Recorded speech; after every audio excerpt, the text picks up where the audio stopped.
على النبي يا أيها الذين آمنوا صلوا عليه وسلموا تسليما اللهم صل على سيدنا محمد وعلى آله وصحبه وسلم صلاة وسلاما عليك يا سيدي يا رسول الله. اللہ رب العالمین جل جلالہ و عظمہ کا فضل و کرم اور اس کا احسان ہے کہ ہمارا اللہ کے حضور میں سر بسجود ہونے کے لیے اللہ کے گھر میں حاضر ہے. اللہ تبارک و تعالی مجھ گناہگاروں سے انکار کی اور آپ کی ہماری سب کی اس حاضری کو قبول فرمائے اور جو کچھ بیان کیے جائے اس کو شرف قبولیت عطا فرما کر کچھ گناہگاروں سے انکار کے لیے اور سب کے لیے کفارہ سیئات بنائے. قرآن مجید فرمان حمید میں اللہ رب العالمین جل جلالہ و عظمہ نے امت مسلمہ پر حضور پرنور سید العالمین محمد رسول اللہ صلی اللہ علیہ وسلم کے غلاموں پر جو احسانات فرمائے ہیں ان کا تذکرہ قرآن مجید فرقان حمید نے بھی فرمایا اور احادیث مبارکہ میں اس کی بے شمار مثالیں ہمارے سامنے موجود ہیں. سب سے بڑی نعمت اللہ رب العالمین جل جلالہ و عظمہ کی حضور پرنور سید العالمین رحمت للعالمین شفیع المذنبین محمد رسول اللہ خاتم الانبیاء والمرسلین صلی اللہ علیہ وسلم کی بے عزت مبارکہ ہے. یہ اللہ تبارک و تعالیٰ کا وہ انعام ہے، یہ وہ احسان ہے، وہ عظیم نعمت ہے ذات پاک مصطفیٰ صلی اللہ علیہ وسلم. اس نعمت کی برکت سے اللہ رب العالمین نے بے شمار نعمتوں سے نوازا. اسی قرآن مجید فرقان حمید میں رب العالمین جل جلالہ و عظمہ ارشاد فرماتا ہے کہ اگر تم اللہ تبارک و تعالیٰ کی نعمتوں کا شمار کرنا چاہو تو شمار کر نہیں سکتے. وَإِن تَعُودُوا نِعْمَتَ اللَّهِ لَا تُحْصُوهَا اللہ تبارک و تعالیٰ کی نعمتوں کو اگر شمار کرنا چاہو تو شمار کر نہیں سکتے. تو حضور پرنور صلی اللہ علیہ وسلم کی ذات مقدس کی شکل کی بعثت پر جو انعام اکرام اور جو شرف امت محمدی اللہ رب العالمین جل جلالہ و عظمہ نے عطا فرمایا اور جو نعمتیں عطا فرمائی ہیں ان کا تذکرہ جہاں یہ فرمایا کہ اگر تم اللہ کی نعمتوں کا حساب کتاب شمار کرنا چاہو تو شمار کر نہیں سکتے. بے شمار نعمتیں اس نعمت عظمیٰ کے صدقے میں تم کو عطا کی. پھر ایک اور مقام پر ارشاد فرمایا کہ ہم نعمتیں دیتے ہیں اور نعمتیں عطا کرنے کے بعد ان کی جب قدر و منزلت نہیں ہوتی، نعمتیں جو اللہ رب العالمین نے عطا فرمائی جب ان کی قدر نہیں ہوتی اور ان نعمتوں کو غلط طریقے سے استعمال کی جاتا ہے، یہ اللہ رب العالمین کی نافرمانی ہوتی ہے. اور ظاہر ہے اس نافرمانی کے نتیجے میں اللہ رب العالمین جل جلالہ و عظمہ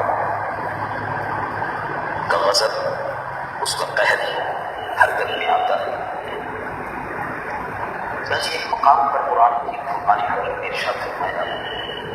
آپ نے دیکھا نبی محمد صلی اللہ علیہ وسلم آپ نے ملاحظہ فرمایا ایسے لوگ جن کو ہم نے نعمتیں عطا فرمائی اللہ رب العالمین جل جلالہ و عظمہ نے تسلسل سے نعمتیں عطا فرمائی، لیکن جن لوگوں کو نعمتیں دی گئی انہوں نے اللہ رب العالمین کی نافرمانی کی. چنانچہ ارشاد ہوتا ہے أَلَمْ تَرَ إِلَى الَّذِينَ بَدَّلُوا نِعْمَةَ اللَّهِ كُفْرًا وأحلوا قومهم دار البوار جہنم یصلونها وبئس المہاد. آپ نے دیکھا ان لوگوں کو ملاحظہ فرمایا بدلوا نعمت اللہ کفرا. اللہ رب العالمین جل جلالہ وعلا والوں کو جو نعمت عطا فرمائی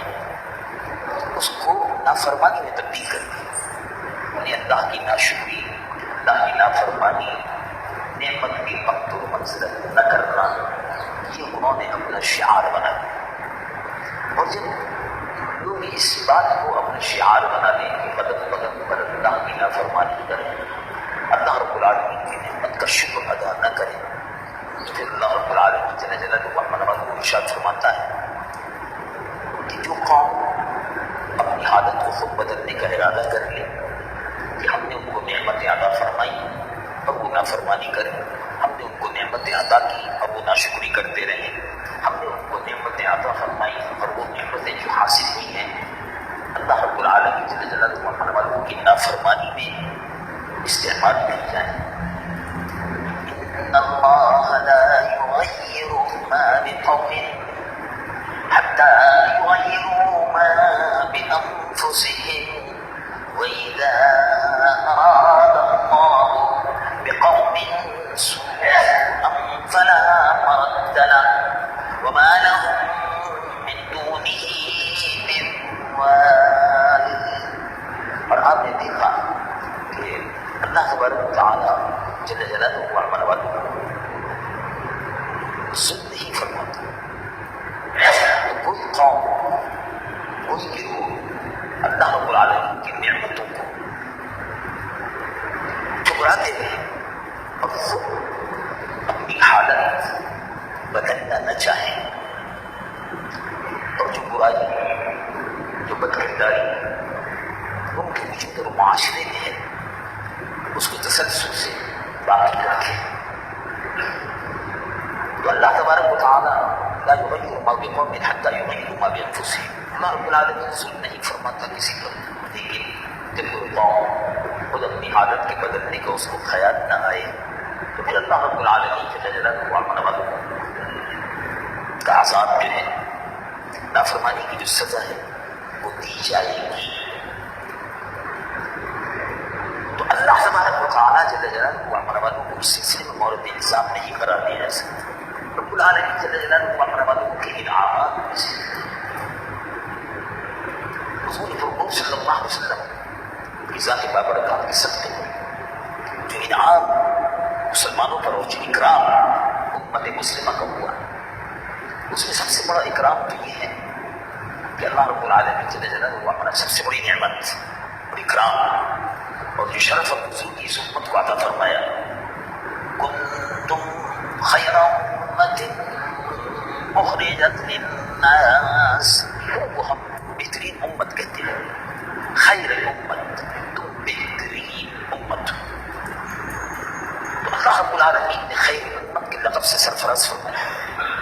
یہ بہت بڑی نعمت ہے. اب اس نعمت کے شکر ادا کرنے کے لیے اور جو اس خیر امت پر جو دروازے کھولے گئے خیر کے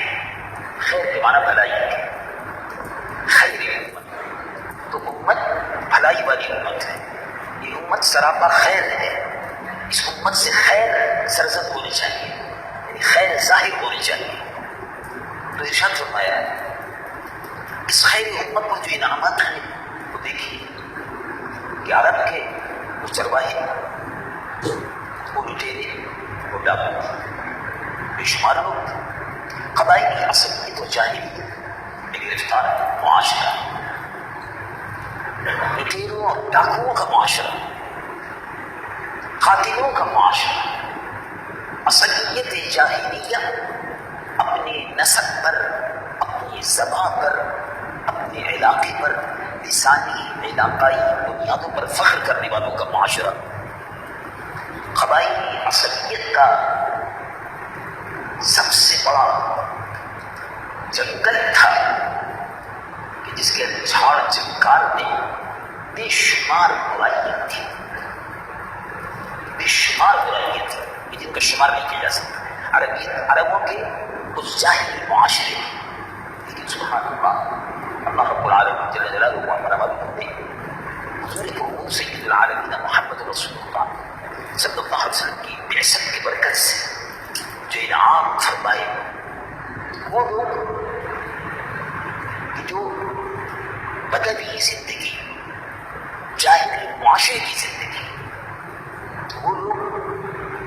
جن کا کوئی تعلق خیر سے نہیں تھا جن میں شر ہی شر تھا ان کی عورتوں میں جن کے بچوں میں جن کے پورے معاشرے میں اس جاہلی معاشرے کو جب دیکھا جائے اس اصلیت جاہلیہ اور جاہلی معاشرہ جس